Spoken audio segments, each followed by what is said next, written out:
Guys, we have some kind of sad news to talk about. The once in a lifetime generational talent of Joey Votto has decided to retire. So let's smoke about it. This one's for you, Joey. I mean, just this picture right here gives you just a little idea of like just the type of player he is. 2010 NL MVP, just a monster season.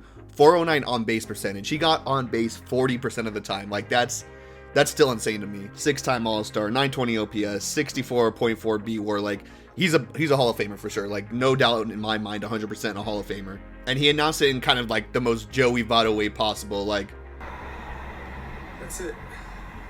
I'm done. I am officially retired from baseball. Like just in the parking lot, like just like, hey, that's it. I'm done.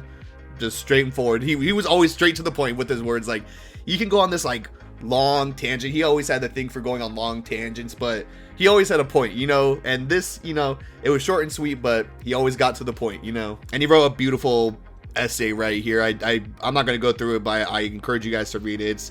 It's heartwarming for sure. Of course, people were sharing their favorite Joey Votto moments. He always knew how to make people's days, you know. Like he knew how to be like, look at him with the kid. Like he knew how to play the game the right way, just with the fans, how to act, just a class act all around. Like remember that, look watch what he does. He just yeets that ball just out of the stadium. Like what was he doing? Like bro just fucking like literally just threw the ball for no reason. Like why? He was just so funny. Look at him with the smile too. Here are his stats during his 2010 MVP season, like 424 OBP, 1 dotter OPS. Like if you're 1 dotting, you're an MVP, you know? But then of course we probably have to check out the best Joey Votto thing ever. Like he knew how to throw it down. Like I'm impressed. Like look at him. Oh my god, like that makes me feel a type of way. I don't even know what I'm feeling right now. And of course, after all those years with the Reds, he tried playing with his home team of the Toronto Blue Jays. And if you remember in spring training, in the first pitch he saw in a Blue Jays uniform, he went deep.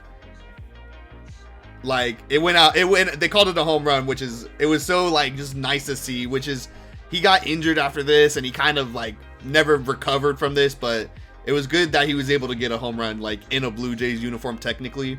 But I gotta say, I'm a sucker for players basically staying with the same team, and 17 big league seasons all with one team. That's impressive. Like the Reds better sign him to the 1-day contract, retire him immediately. Like Hall of Fame for the Reds, you know, he better be a Cincinnati Red Hall of Famer like yesterday, you know. But there's so many Joey Votto stories. You can just look up Joey Votto and millions of stories come up about just like the character he was. Such a funny, unique guy. He was one of like the truest, like smartest hitters, like one of the last smartest hitters of the game, you know. So yeah, the game's gonna miss Joey Votto, but I encourage you to share your favorite Joey Votto story in the comments. And yeah, it's gonna be a different game without him.